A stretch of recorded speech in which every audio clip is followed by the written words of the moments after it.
Šī sieviete kļūst populāra pareizo iemeslu dēļ. Vai man patīk šis video?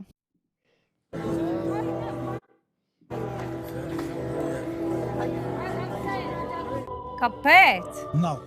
Tu spēlē uz ielas. Es nezinu, kāpēc lai es to nedarītu. Jo tas nav nekas tāds, kas ir populārs. Tā ir necieņas izrādīšana. Tas nav nekas tāds, kas ir populārs. Tā ir necieņas izrādīšana. Ir tikai viens iemesls, kāpēc tas tiek darīts. Tu to dari, lai demonstrētu pārākumu. Mūsu valstī tā nedara. Mūsu valstī tā nedara. Es esmu islamofobe, nevis rasiste. Es neesmu rasiste. Mēs to neteicām rasistiem. Tas būtu jauki.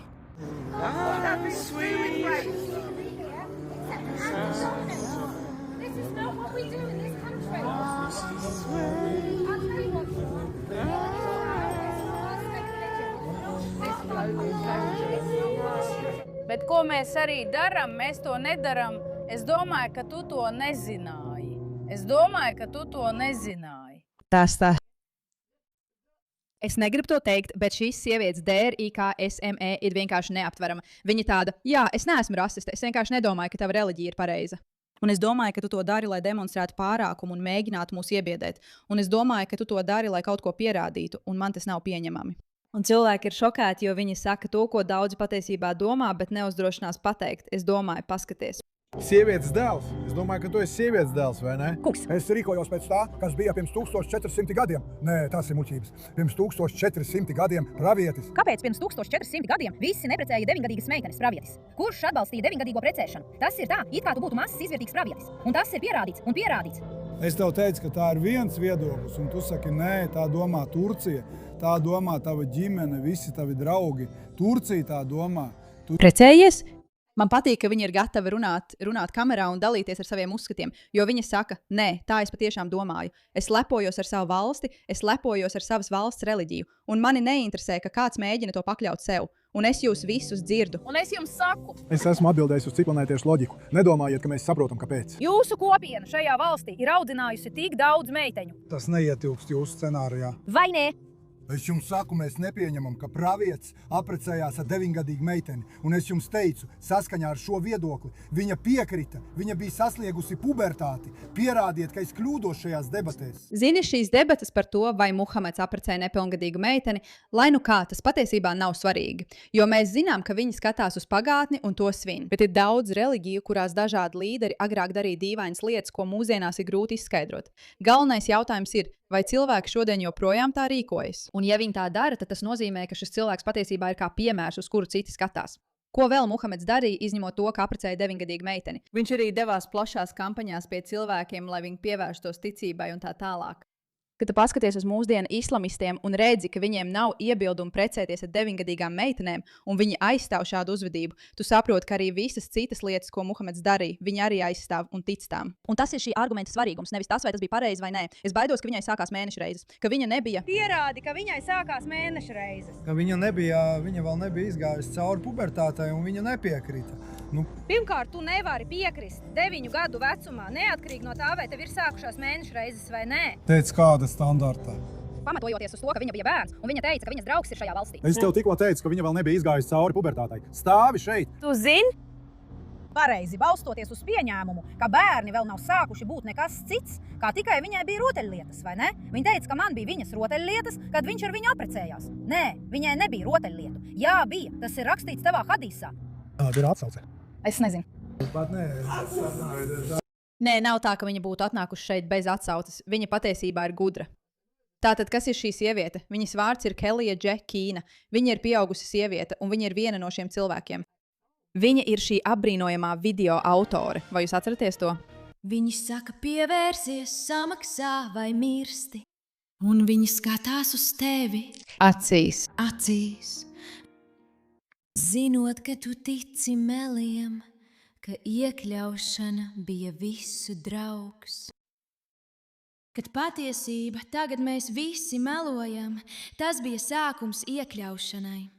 Tu necīnījies pretī, tu nespēji pretoties. Un tagad valsts ir viņu dūrē. Nav skaņas, nav saules, nav prieka, nav debesu. Tagad visa mūzika ir jā. Vairs nekāda domu ēnas padomēs, skolās un tiesās. Laipni lūdzam Britānijā zem jaunā kalifāta. Tu vairs neesi brīva, aizsedz savu seju, matus, kājas. Tagad tu esi paverdzināta Britu kalifātā. Vai tev nepatīk Britu kalifāts? Zini, kas man patīk šajā sievietē, Kelija G. Kīna? Varbūt kādu dienu mēs varētu kļūt par draudzenēm, jo viņa ir vienkārši apburoša. Bez tā, ka viņa ir šī video autore, tagad, kad es to redzu, man tas ļoti patīk, un mēs to esam apskatījušas. Un viņa izveidoja šo animāciju, kas kļuva ļoti populāra, jo cilvēki par to runāja. Viņa patiešām ir gatava darīt to, ko saka, vai ne? Viņa ne tikai veido šos video aizkulisēs, viņa pati dodas ielās un veido šo saturu. Un šeit viņa raksta: es domāju, ka droši var teikt, ka mēs esam saticinājušas ragošu piekritējus, un man tas ļoti patīk. Es domāju, ka viņi tiešām ir saticināti. Un ja tu izskati to, ko viņa saka, ja, ekstrēmists nozīmē islamists, un es to saku apzināti, jo mēs nevēlamies tikt bloķētas. Tas nav tāpēc, ka es to nesaprotu. Un viņa publicē lielisku saturu. Revolucionārs jauns pētījums atklāja, ka islamofobiju daļai var izraisīt tas, ka musulmaņi visu laiku nogalina cilvēkus. Es domāju, kurš gan to būtu iedomājies. Katru reizi, kad esmu runājis ar pedofīlijas attaisnotāju Speaker's Corner, tas Britu sabiedrību tuvina neapstrīdamai patiesībai. Islāms nav savienojams ar Lielbritāniju. Šie puiši domā, ka viņi uzvar. Viņiem nav ne jausmas, ka lielākā daļa cilvēku Lielbritānijā uzskata par pilnīgi samaitātu seksuāli izmantot 6 gadus vecu bērnu un uzskatīja to par lielisku, kad viņai ir 9.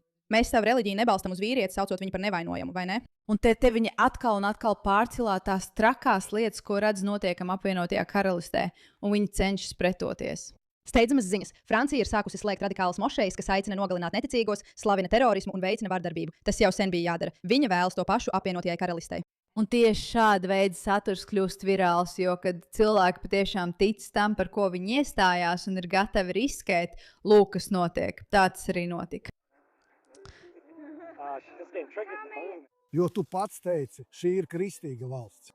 Tātad šeit ir šis konts Umars Grīde, kurš visā šajā video mēģina viņu atmaskot. Un viņa raksta: puisim joprojām šķiet, ka izvarot 9 gadus vecu bērnu ir pieņemami. Tas lielāko daļu cilvēku neatraida. Vai tu vari savaldīties bērnu tūmā? Te viņa ir notikums pēc notikuma, pēc notikuma, pēc notikuma, cenšoties pierādīt, kas patiesībā notiek. Viņa ir pašā priekšā, un man tas ļoti patīk. Lūk, vēl no viņas.